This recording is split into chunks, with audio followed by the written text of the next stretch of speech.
everybody. Welcome to UGASports Live. My name is Rodney DeBulsey. I'm joined by Dane Young, our producer, and, of course, Jim Donnan, the former Georgia Bulldogs head coach, the Hall of Fame coach, and the main reason everyone is tuning in. We appreciate him making time in his schedule to join us, and we really want to get his thoughts on this Georgia-Kentucky game and look ahead to Georgia-Alabama.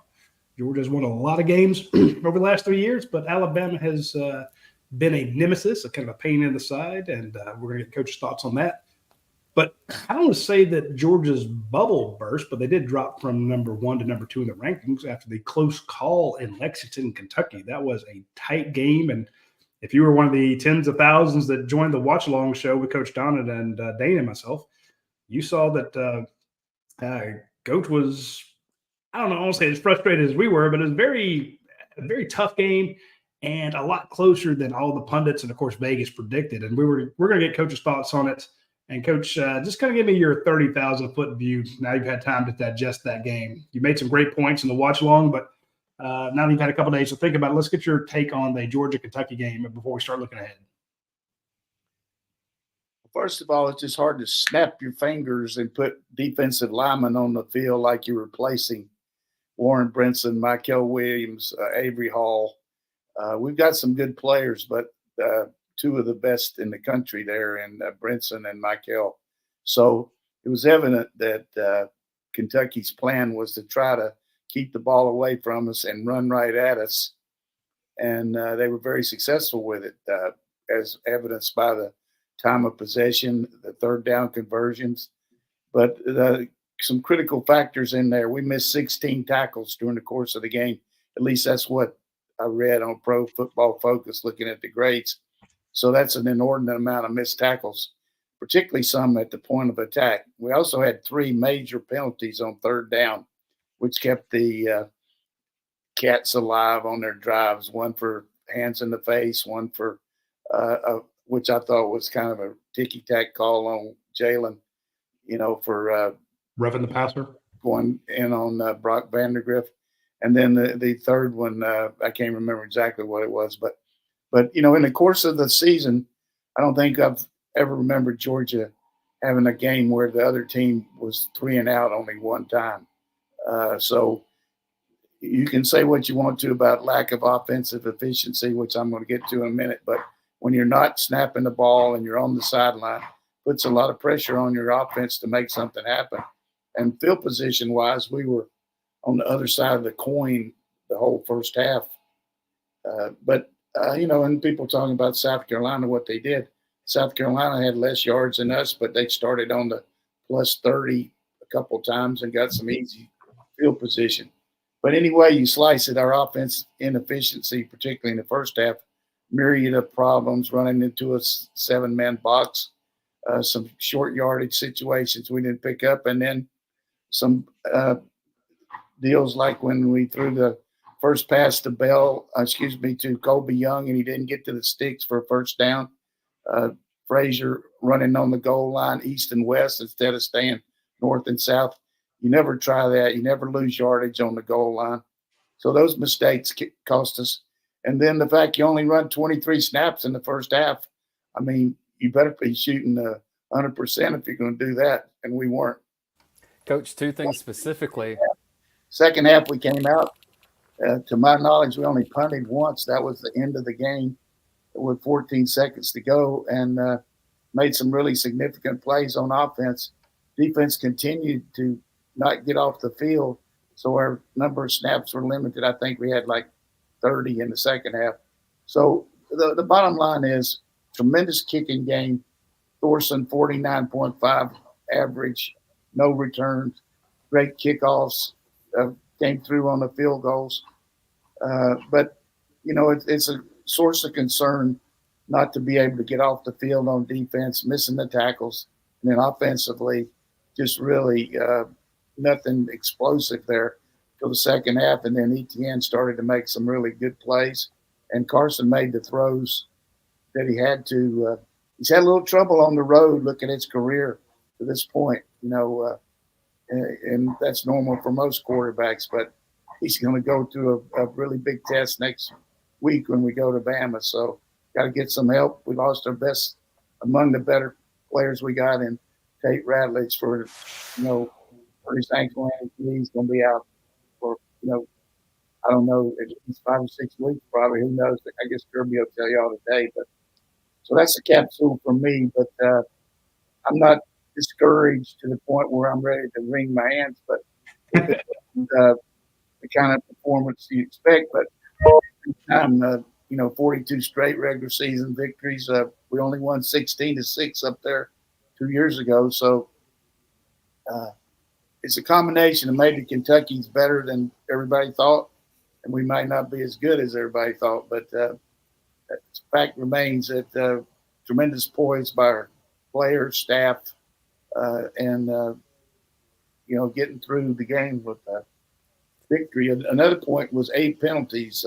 We don't have anything near that as an average amount of penalties for us. So I don't know what the deal is with these officials, but you're watching all the games around the country, particularly SEC, South Carolina game, a lot of penalties. So they're putting more emphasis on it or what, but we definitely had more penalties than we've had in a long time. And Kirby Smart even mentioned that after the game, that anecdotally he had just noticed there were more penalties being called around the country, and he didn't really have an answer for why that is either. Maybe people are making more mistakes early in a season and players haven't played together, or maybe officials are just calling it differently. The other thing I wanted to ask you about, Coach, because that was one of them, but specifically the call that Mark Stoops made to punt the ball with, 3 minutes remaining in the game, with the understanding that the reason Kentucky was in the game to that point was because they did have a very conservative game plan. They managed and controlled that clock. But at some point, don't you have to get aggressive and go get a first down? Yeah, it's a situation where every coach can be second guessed during the game, after the game, before the game, and I would think if you're trying to you're that close to pulling the upset, and they're eating a pregame meal on at 9, whatever time they ate it, like 4 o'clock for the 7:30 game, and they said you can be behind Georgia by 1 point with 3 minutes to go, and you got the ball on the 47-yard line. You're going to go for it, aren't you, Coach? I mean, yeah. At the same time, the way the game was construed, I would say the first half, they had a really good success rate stopping us. A lot of it, we weren't on the field. Second half, they hadn't stopped us. So I don't know why he thought they were going to stop us. But I go back to their play calling. The way they were running the ball, 2nd and 7, and they threw the ball. 3rd and 7, and they threw it. So I guess he felt like we didn't complete both of them then. But they'd had so much success moving the ball north and south that you would think 4 down zone, run the ball 3 times, make a first down, or 4 downs and make a first down. But if I'm a Kentucky Wildcat fan, my ass is chapped on that call. I mean, you got a chance to beat a team ranked number 1 in the country, and you don't go for it. But at the same time, it's his call. That's why he's a coach. And I would have to say that looking back on it, it definitely was the wrong call. And then at the end of the first half, not attacking the end zone, we were on our watch-along show. Good gracious, you gotta attack the end zone there when you haven't been scoring touchdowns. And they played for a field goal, it looked like to me, but I'm glad they did. I think you're 100% right. I'm putting something on the screen here. This is the penalties so far for 2024 in the SEC. Georgia is dead last with 25 penalties. I think back South Carolina's had 26, but Georgia's had the most yards, 240 penalties, averaging 8.3 a game. Kirby Smart did mention that, saying he's been looking around the league. And, of course, you saw the South Carolina game was ugly, and all the penalties they had cost them that one. Kirby Smart made the point, says we are usually one of the least penalized teams, and he's right. It's just he mentioned, because he was also asked about the defense, and he said, look, we had 3 drives that were extended by penalties, as you mentioned in your opening there, Coach, and that just – I don't know if there's a vein in Kirby Smart's neck that was twitching, but you could just tell that he was that is not his type of football at all. He was quite annoyed with that. And I think a lot of that plays into the fact that people want to complain about the offense. But I'm like, look, There were drives of 13 plays, 11 plays, 11 plays, 9 plays, 8 plays.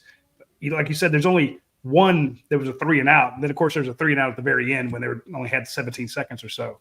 I don't know. What is the opposite of complementary football? Because that's what Kirby's offense and defense normally do. This just seemed to be friction for both sides. The defense not getting off and letting the offense get in a rhythm.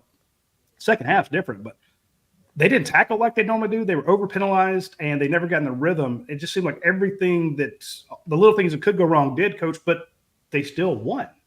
That gives me a lot of hope because I think, 6-7 years ago, I don't know they could have pulled that out. Okay, Dane, you want to repeat it for the third time? Roddy just said what I said, so you go ahead and say it. I'll make this note. LSU, South Carolina, 23 total penalties in that game. South Carolina had 13 of them for 123 yards.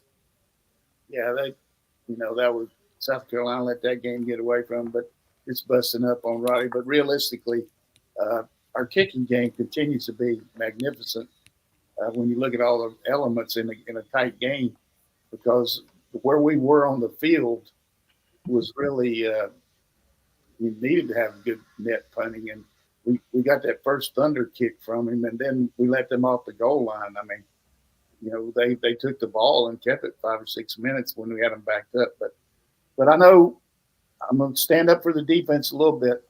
When you don't have guys in there that are used to playing in competitive situations, when they have to be counted on, I'm talking about guys that haven't had the experience of playing in this kind of league. One of them who has played a little bit but played really good was Dawkins. Came in there. Darren Ingram Dawkins just played out. Really lights out. Played a lot of snaps.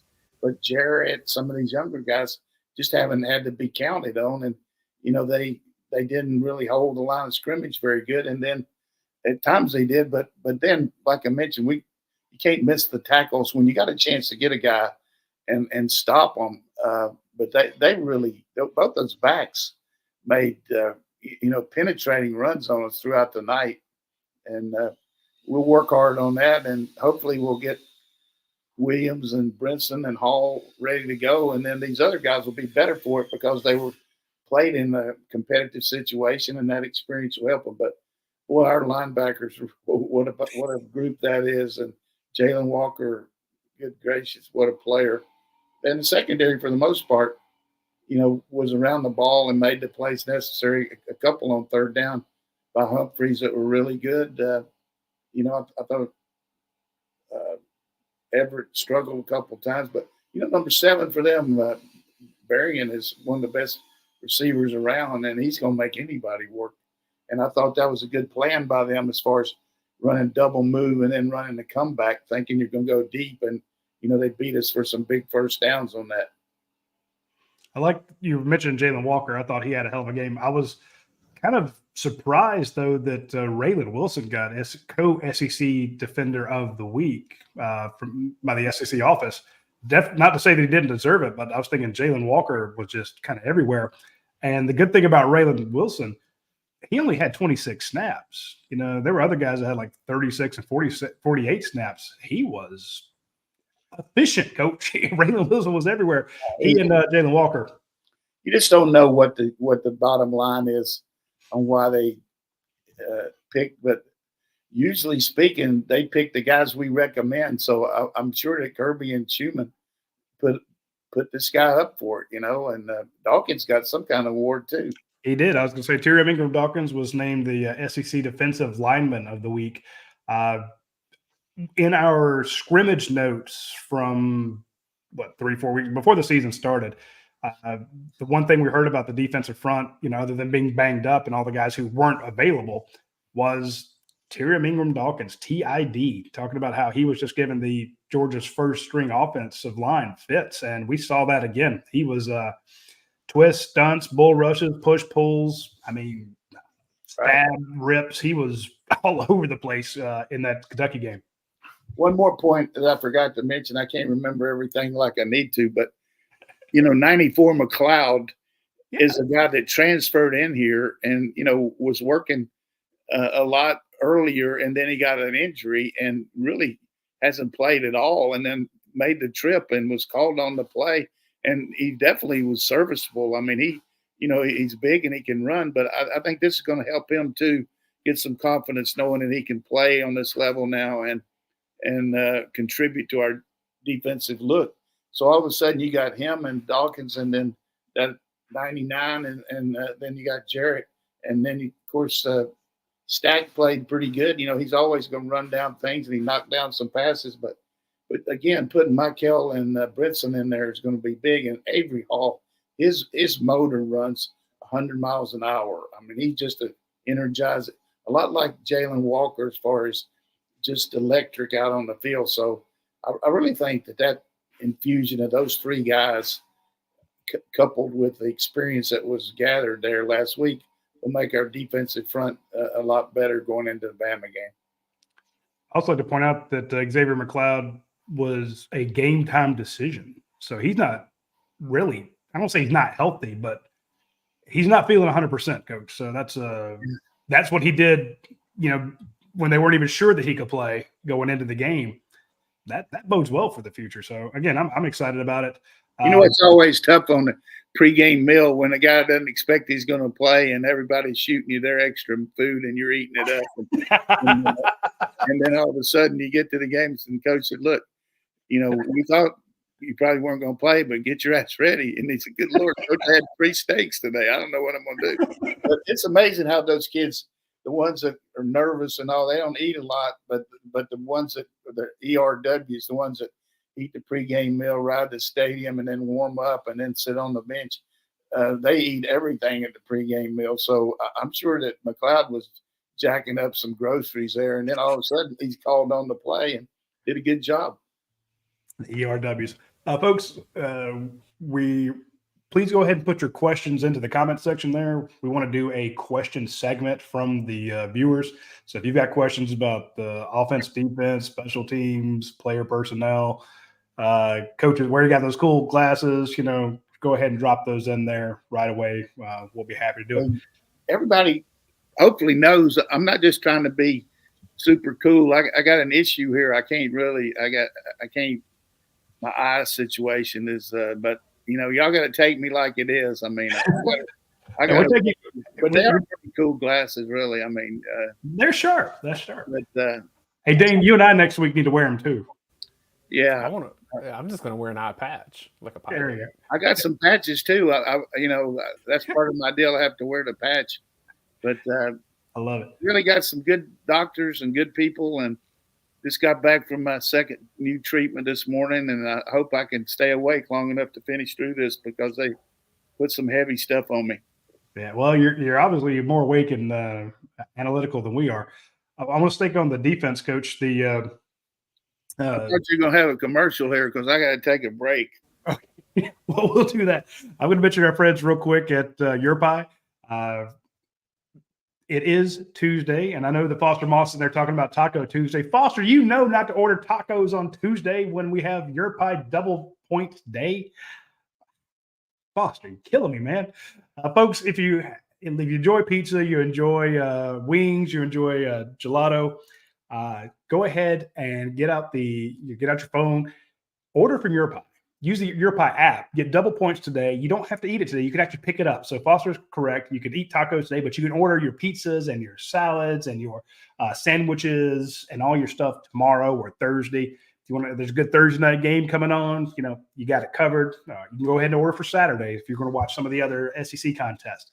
Go ahead and get your pizza orders in. And again, you customize it on the app. It's really easy. You type in, hey, I want this crust, I want this sauce, I want all these toppings. And it's not each topping you pick, they add another $1.29 or $2.49. That's included in the cost. So you can get any of their signature pizzas or build your own. Same with the sandwiches, same with the pastas, same with the salads, and you will absolutely enjoy it. So check out our friends at Your Pie when you get a chance. Huge Georgia fans and 70-plus locations all over the state. Also, want to mention our friends at Athens Ford. Athens Ford, a huge sponsor of the show. They do our watch-along show. We mentioned on the watch-along show this past week the fantastic service vehicle they have. So if you are in, I think it's like 20 miles of their dealership, so it's a huge radius going around. You can actually have the Athens Ford service vehicle come out to your house. come out to your place of work. You got an engine light coming on, they'll come out and check it. You have you need a new battery. Like you go out and you do the push to start, and it takes it down. And it takes it a minute to come on. Probably need a new battery. They can check that. They can check the alternator, stuff like that. Need your oil changed. They got it. So the mobile service van is a neat concept. It makes it a lot easier for you to get stuff done because if you go, hey, I got to go work. I got to pick the kids up. I don't have time to go sit in their super clean, nice service reception area. I need this looked at. Well, they'll come to your house. So check out our friends at Athens Ford. You'll be glad you did so. Once we get Coach back in here, Roddy, I have like notes for like 7 things that just happened around football, college, and pro that I want to get his take on. But I do want you were saying something about the defense that you wanted to get off your chest. And I know a lot of this has been defensive line and then Jalen Walker. Is that the kind of the page that you're on at the moment? Well, mine was you're going in against a preseason All SEC offensive lineman. So they got and what's his name, Marquis or something like that. Really good guy. They ran right at Georgia's defense, and normally I'm thinking, man, just bring that up. Give me that every step of the way. But again, they knew that you were down, 3 defensive linemen. I think what really changed the outcome of this game to me was just the fact that when Georgia went to spying in the second half, they're like, you've got everything covered. Their routes were good. They cleared out areas. They threw to the cleared areas. They made it. The game plan was really good. But the one thing that just throws not just Georgia, but every defense in disarray. We saw it last night with the Falcons game, a running quarterback. Brock Vandagriff tucked the ball a few times, extended plays with his legs, extended drives with his legs. And I'm thinking, okay, when you got Milroe coming up, you got some other guys who can do the same thing. Texas, we saw Manning, Arch Manning take off. This just – I don't want to say running quarterbacks make me nervous, but I'm like, man, this is what's the game now? So that was what I was going to ask Coach about. It was the issue of how do you stop? Do we learn enough from stopping Brock Bowers in the second half? Brock Vandagriff. No one stops Brock Bowers. No, well, he was. When I asked Coach about the offense, I'm going to bring him up because Georgia's tight ends, and I'm a big defender of the tight ends. They did not look good this past week. But Coach, you're about to face Jalen Milroe and some other running quarterbacks in the SEC.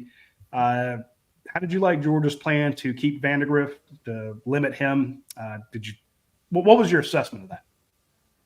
I think, first of all, I was surprised, and I'm sure coaches were, the way they were able to run the ball without him running. But, you've got to account for him too. So you don't get that overlap guy like you normally do against a non-running quarterback. So he was effective when he did run. I was surprised they didn't use him more, and they didn't call a lot of predetermined runs either for him. But it's definitely a measure that everybody's got to be aware of. And then last year, probably looking back at the game, we didn't rush Milroe like we normally do, and we saw Michigan do that. So you got to kind of pick your poison against him, and you can't let him beat you scrambling on passing plays, and you got to be very careful on zone reads and all to stay in your lanes and all. But he's definitely a very difficult quarterback. You look at the guys that we're going to be playing against: Jackson Dart, him, Nico. I mean, the more I see him, the more he makes me worry. But we play them at home. But your Sooners have to deal with them first. Yeah, I mean they're going to deal with it as good as they can. But the good thing about the Sooners playing them is they play against that offense every day in practice. I mean, that's the system that they run. So they got a shot, but I don't think they're quite as talented as they need to be in certain areas. But the running quarterback is definitely an issue in college football. And you see it in pros. You saw Hurts last night really hurt the Falcons with it, but great comeback by the Falcons. That's just like an out-of-body experience for all Falcon fans to see that happen. And I was on cloud 9. Like Arthur Blank had a gasoline enema on the sideline. I mean, he was so happy. But it's been tough because they got the Chiefs this week coming in there on Sunday night. So hopefully that crowd will help them. But Chiefs keep losing players. I mean, I don't know how they keep winning, but they lost Hollywood Brown and Taylor Swift. That's how. Yeah, they got the refs on their side, Coach. You know that. Well, I wonder if Taylor's coming to the game. Oh, that could be interesting. Not sure. She hasn't really asked me, but I could probably get her a ticket.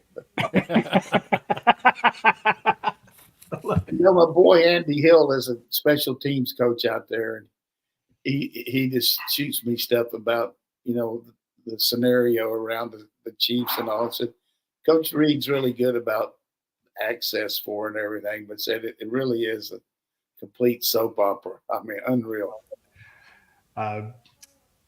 One of the soap operas was all the people complaining about the offense, and I thought you did a great job on the Watch Long Show pointing out specific blocks that were missed. And I want to ask you about two of them. I'm a huge defender of the tight ends. I love using the tight ends.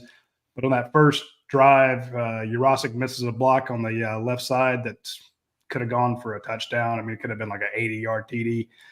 Then they were running a tunnel screen, and Oscar Dell misses his guy. I'm not picking on them, but I just feel like last year, maybe this past game was kind of the first time we really felt that loss of having Brock Bowers. Not because of his catching ability, but his blocking ability. Here's the thing about shows like this, and there's an inordinate amount of authoritative people making comments about our players and all that. But these kids work hard, and you watch these pro guys; they miss blocks. Absolutely. I mean, it's just it's more vivid when things aren't working well, and I think that's what happened. You got to always anticipate the worst thing to happen when you're blocking in an open field. So you've got to be careful about a guy shooting to the inside. If he goes outside, you can take him all day, but always protect your inside. And we got hurt on it. And then, we got called for blocking the back by Smith, which was very critical. You got to watch out for that. But perimeter blocking has been a staple for us. When you look back to going to all the different guys that are in the pros now and the ones that didn't make the pros, we really did well on the perimeter. So I'm sure they're going to work hard on that. And again, if I'm Kentucky, you sell the ranch. Hey, don't worry about any kind of inside or out. Just beat him any way you can. And they took the chances and they worked. Yeah.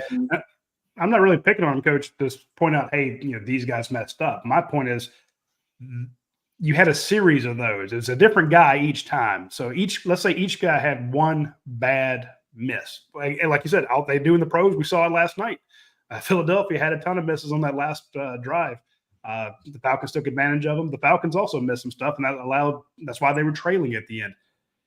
My point is, if you have one guy times 11, you only get 49 plays. And if you have 10 guys mess up, then that's 10 plays. The Arian Smith was one. It's just here's the way you analyze. Like spinning your wheels. Okay, go ahead. No, I was just saying that.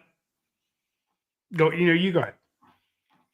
Well, when you look at the anatomy of an upset, usually it's turnovers, which there weren't any turnovers for us, but one for them, which was critical. It's penalties, it's missed assignments, it's mental errors as far as just jumping off sides or blocking the wrong guy, and you add those up. And if it's more than what the average is, you can do okay with it if it's just one area. But you look at, we did have some really bad mental errors. We had some missed assignments involved in those, and we had some physical assignments where we were just out executed. Then you add to the fact that not enough snaps really, and that's a two-way thing, them controlling the ball and then us not converting third down. We were miserable on third down, except when it counted in the second half. So I give our team a lot of credit for the way they rebounded the second half. If you just look at the amount of plays that we ran and the efficiency, not many lost yardage plays. And we also had two plays which everybody takes for granted. We talk about the automatic center quarterback exchange. We had 2 of them, a low snap in the first half, Yeah. and you got to fall on the ball. Well, that's a 6 or 7 yard loss. But we got 2nd and 3 running the clock, and we're going to make at least 2 more minutes because you got to think we're going to make a first down there. And he hits him right in the hands with a snap. And fortunately, Etienne fell on it. But, it's something that you just can't.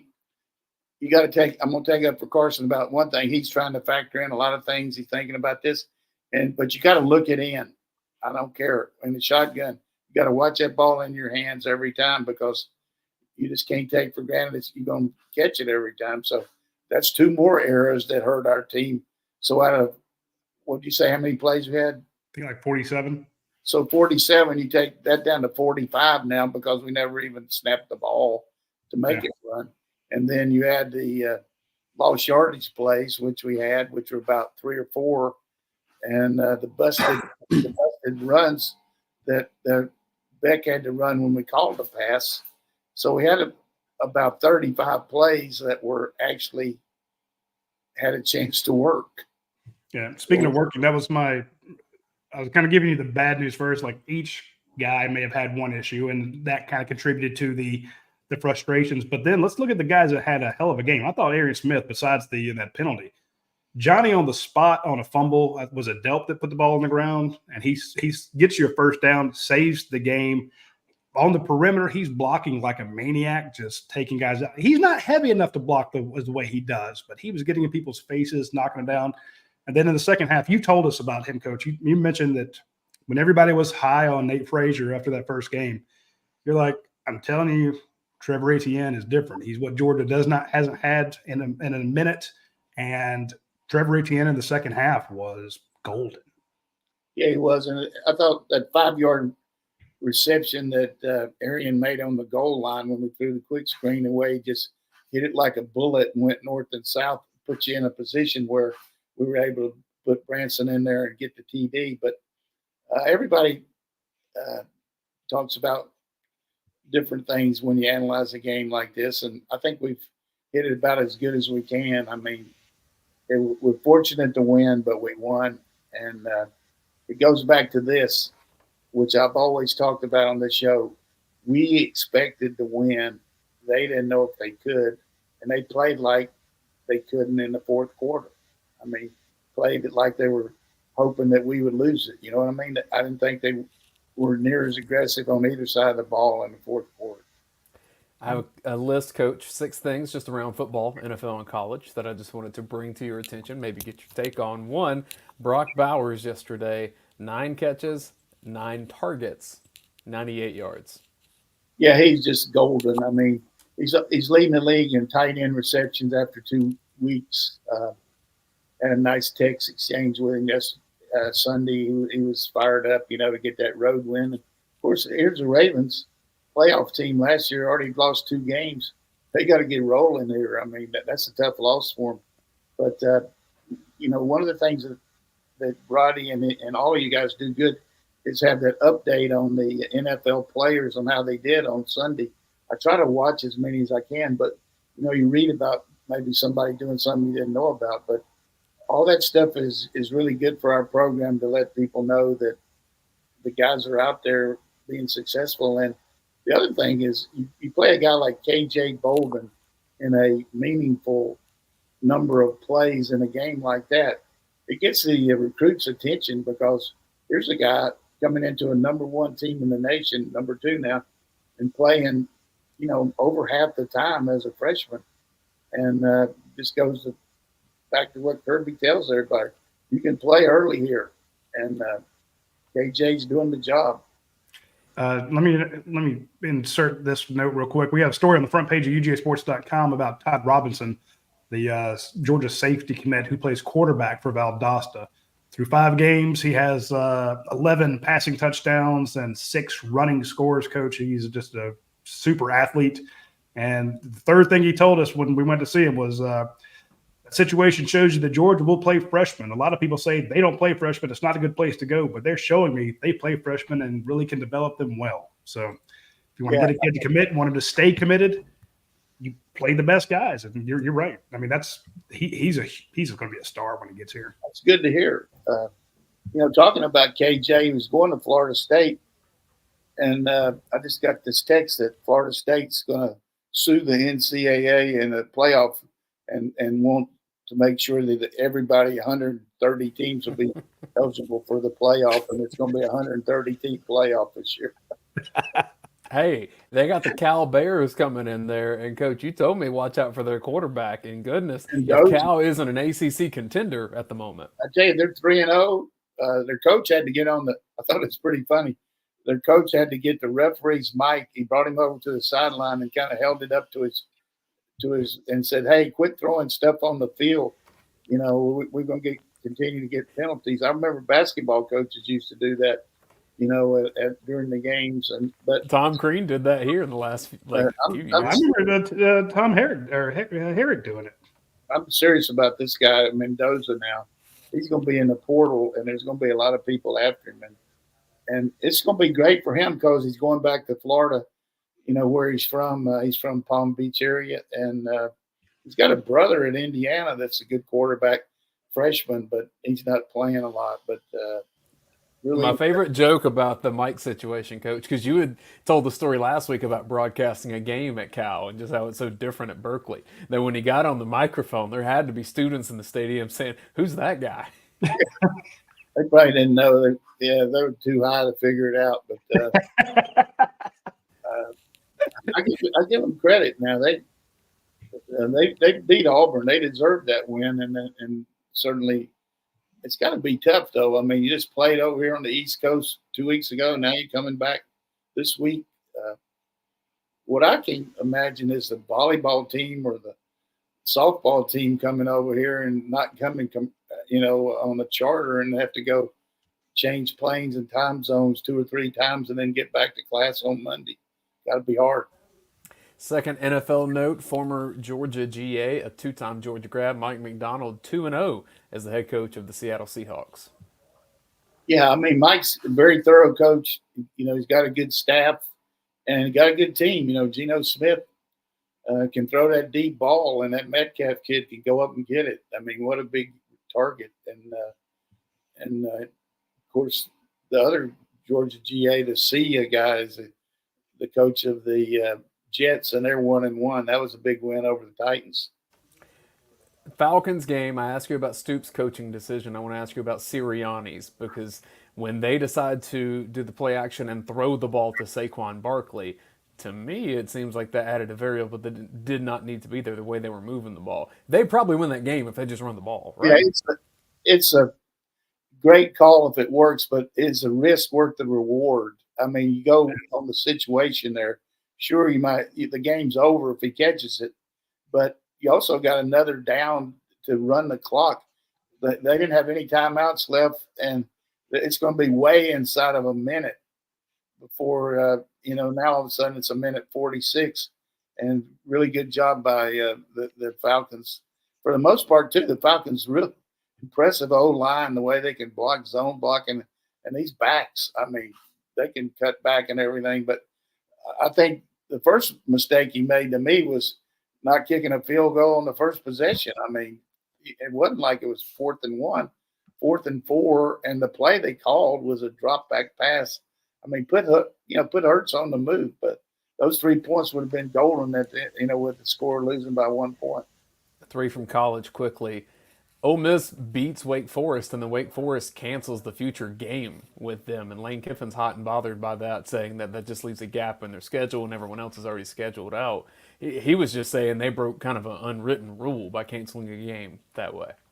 Well, they didn't cancel it after the game. They canceled it on Thursday or Friday. But, that's if they want to give him $1 million, I don't think Lane's going to worry about who he's playing. He's already played Middle Tennessee, playing Georgia Southern this week. So it's not like he wants to play against Ben-Hur or somebody. Yeah. So, but let me tell you something. I watched them.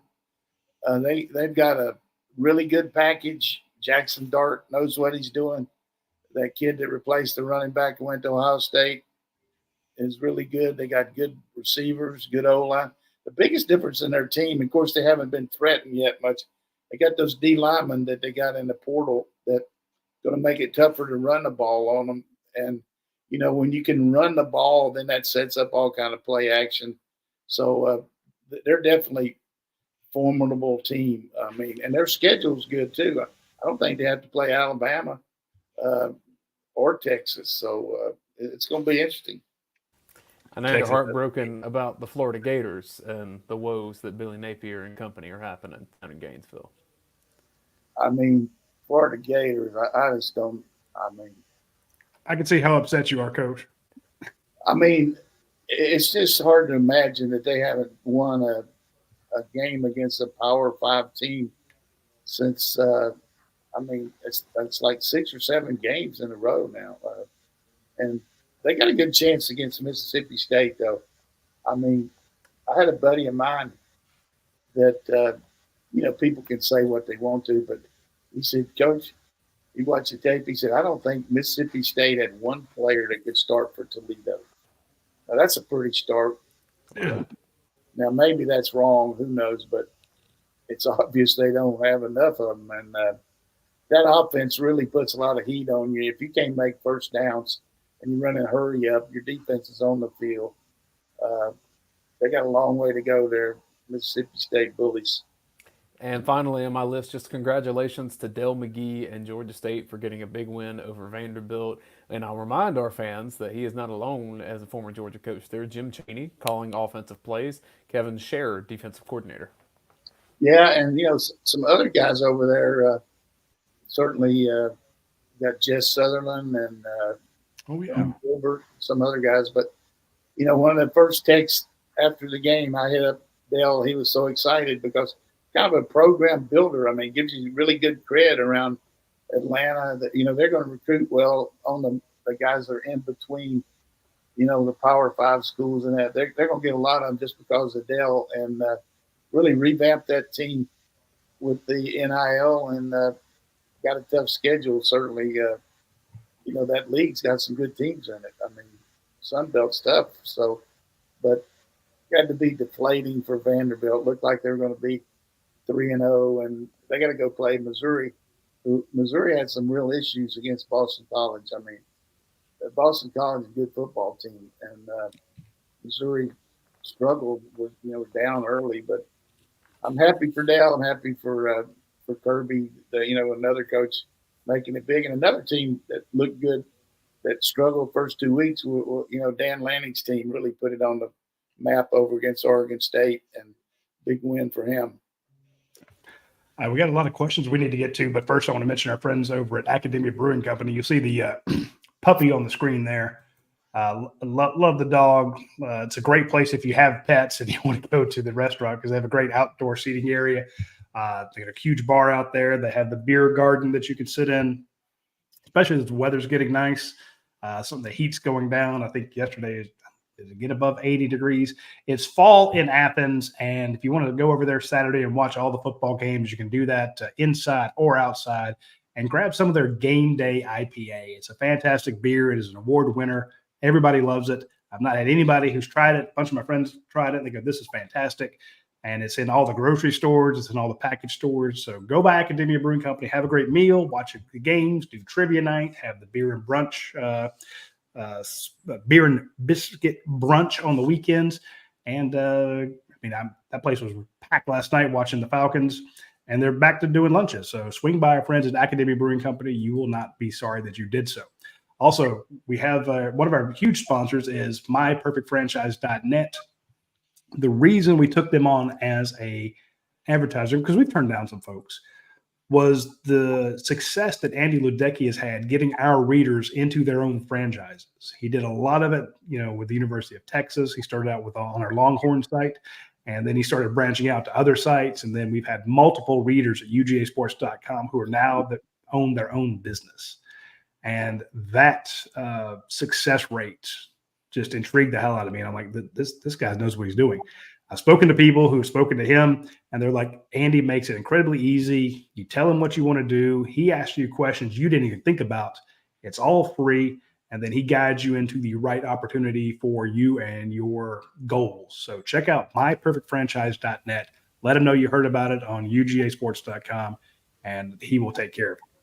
Your questions for the rest of the show, starting with CLG32 on the dog vent. Does Georgia's showing at Kentucky alter your thoughts on the chances to win at Alabama at night? And then also, do you think Michael Williams plays in that game? It's going to be a difficult task. I mean, they're a good team and got a tremendous quarterback. But I still feel like going in there, we got a good shot as we've ever had against them. It's just I don't know that they're that much better than they were any other time, or we are much worse, or whatever you want to say. I just feel like probably winning like that in a situation where Kirby can point out so many of the things that we need to work on probably is going to help us. But at the same time, we're going to have a much better offensive game, and then defense, we're going to have to, they've got so many good receivers, and their quarterback puts so much pressure on you. Our defense is going to have to make some stops because, till we prove we can outscore people. I mean, it could be a tight fit scoring game, so we're going to have to get them off the field. Air Dog 79. Michael Williams, I'm not certain, but I would think based on the timeline that I was told, he didn't require tightrope surgery, so that meant they were going to rest him to let it heal, high ankle sprain. So he's going to have, if you go back to the Clemson game, that was August 31st. So this game will be September 28th, almost 4 weeks that should be ready to go. This question from AirDog79 aptly, wondering about Georgia's wide receiver talent. Says it never seemed to have the Ryan Williams of the world, and the last big-time recruit at receiver that we remember is George Pickens. It's extremely rare for Georgia to have a receiver with 100 yards receiving or more. And I know that this seems like first world problems for a team that did recently win back-to-back championships, but there is some fear of how quickly Clemson's program fell when they didn't have the wide receivers there talent-wise. Is this something that you worry about or something that's on Kirby's radar? Yeah, I mean, I think that's certainly something that you can bring out. But Clemson was not only receivers, a running back, lack of quarterbacks, lack of quarterback, big time. But when you talk about Georgia, you got three guys off of last year's draft that were here at Georgia.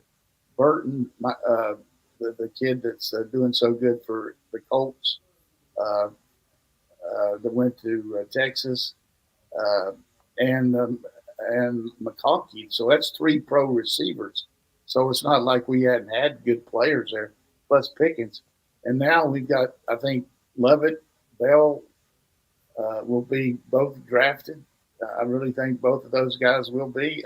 Arian Smith's going to be drafted just because of his ability to cover kicks on top of the fact that he can go deep. So maybe this Ryan Williams is getting a little bit more attention, but, look who he's played against. I mean, come on. Played against Western Kentucky, South Florida, and on Wisconsin, who looked like they were in the mud up there. Cement shoes, Coach. I mean, it was ugly. So, we played against two better teams than they have. But I think it's a cause of concern, but I do feel like I see these guys make plays in practice. I see them, what they're capable of. And, what a play Lovett made on that sail route to, ensure some more time.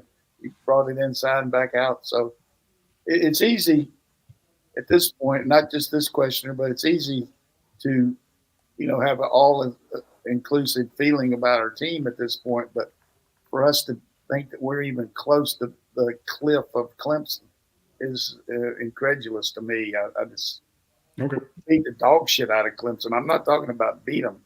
We beat them in submission, so we're not in any threat of going downhill, in my opinion.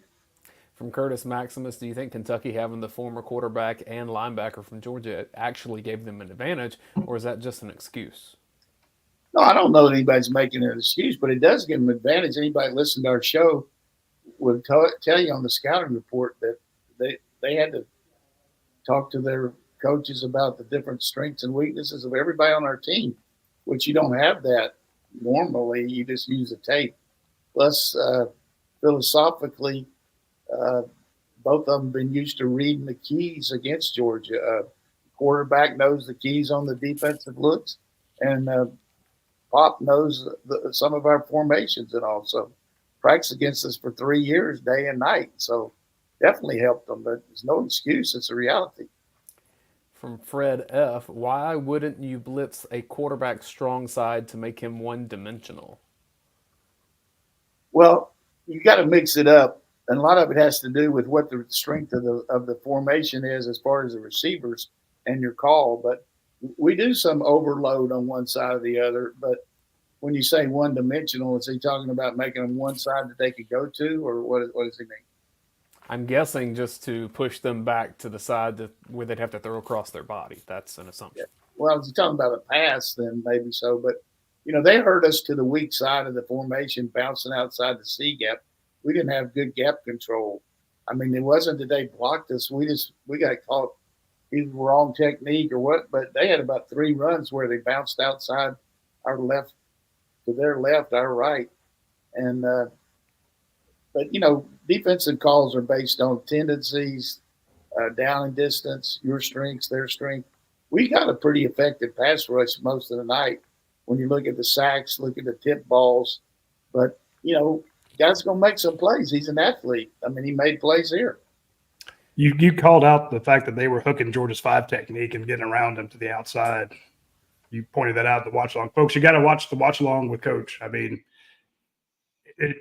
you'll have a much better understanding of what's actually going on in the game as he explains it as it happens. It's brilliant.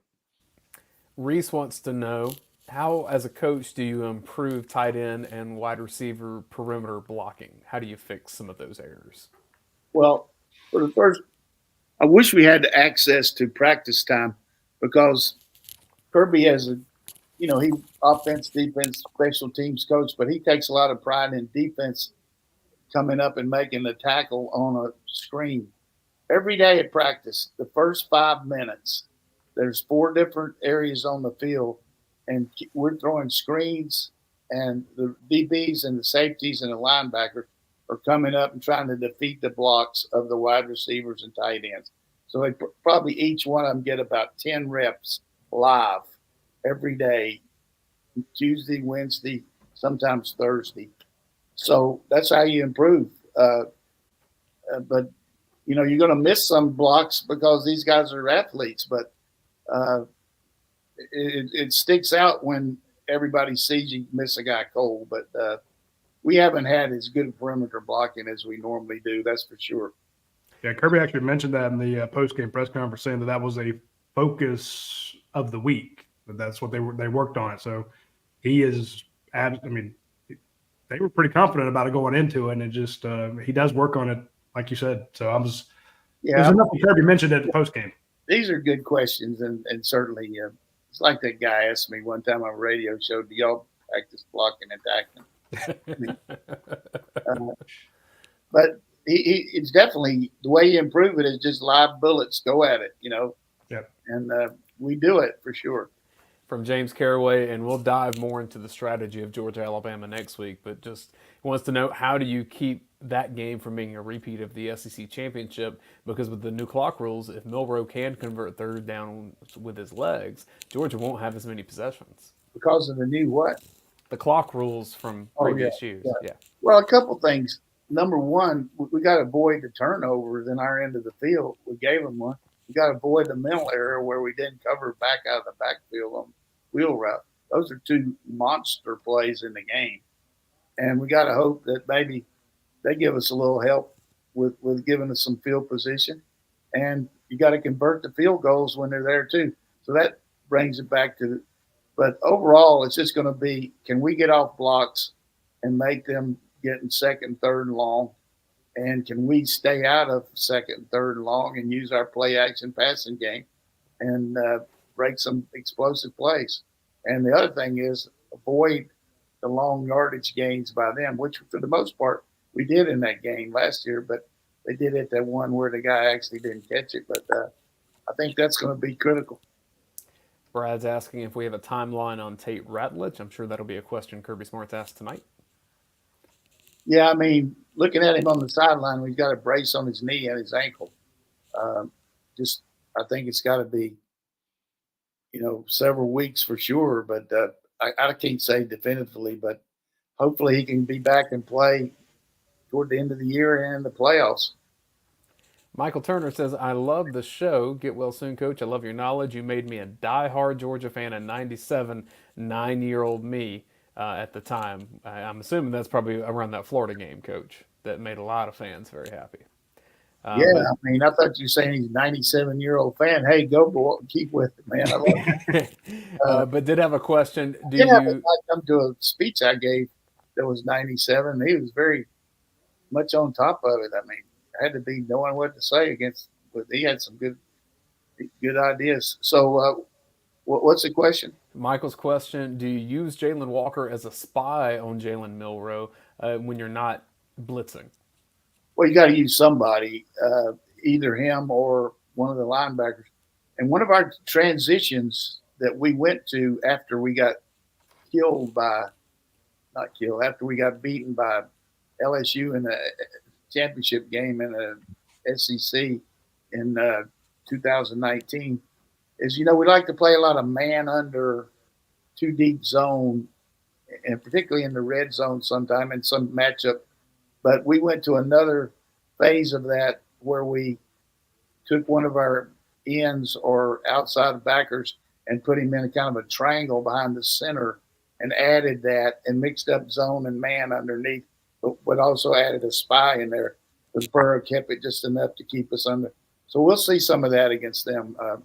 We love to play man under. I mean, that's one of Kirby's staples, and then have two high safeties behind it. But the problem when you do that, if the quarterback breaks a line, then you don't have anybody to contain him because, all the guys are running with their man, and the safety's got to tackle him. That's why you see a lot of stunts to control that. You'll see the two techniques, crossing and all that, to control the blocking where they can't just get that open gap if he decides to step up and run. James says, Coach, you were born too early. These buyouts that coaches are getting nowadays are insane. Definitely, but the one thing about it is the people are paying it though. I mean, that's part of the deal is they entice these guys to leave. And I think it's just the market that we live in, and these coaches aren't overpaid. I mean, you look at what some of these executives are making and the stress that coaches have to do and the time they put in and everything. They're not overpaid, but you got to deliver though. I mean, you got to make it happen, and some of them are and some of them aren't. Final question of the show comes from Henry. Should Georgia be getting the ball in the hands of the explosive youngsters more often? Nate Frazier, London Humphrey, Anthony Evans, Sokovia White. Well, you can say that about anybody explosive, but I think coaches are putting in the guys we think that have the best chance of eliminating mistakes, first of all, and not doing the things wrong. You got to do the right things first in practice, and that justifies it. But these guys have that kind of ability, and hopefully we'll get them in there. But I still feel like Bell, when you look at what Bell's done over his career, and Levitt and Arian, and we got to think that Colby Young's going to come on too.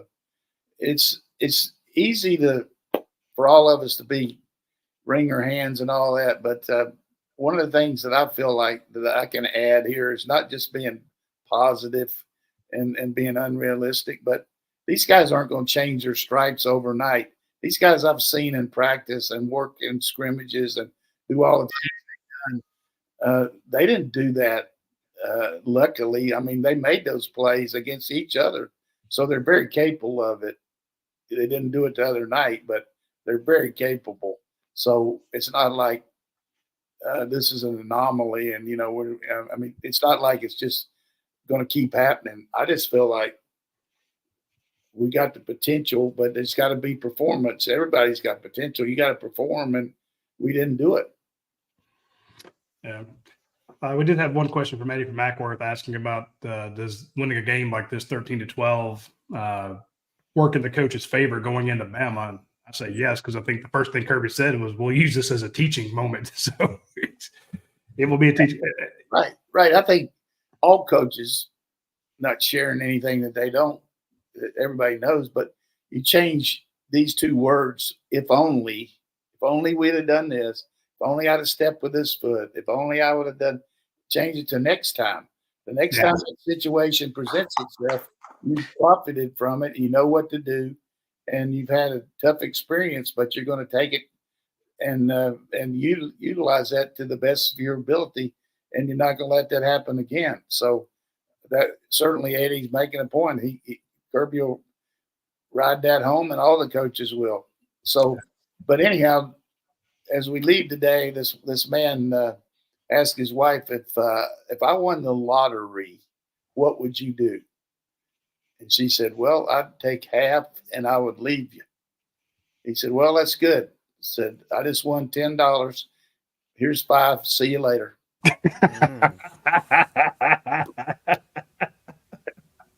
All right, hit the road, Jack. Damn, that's a good one.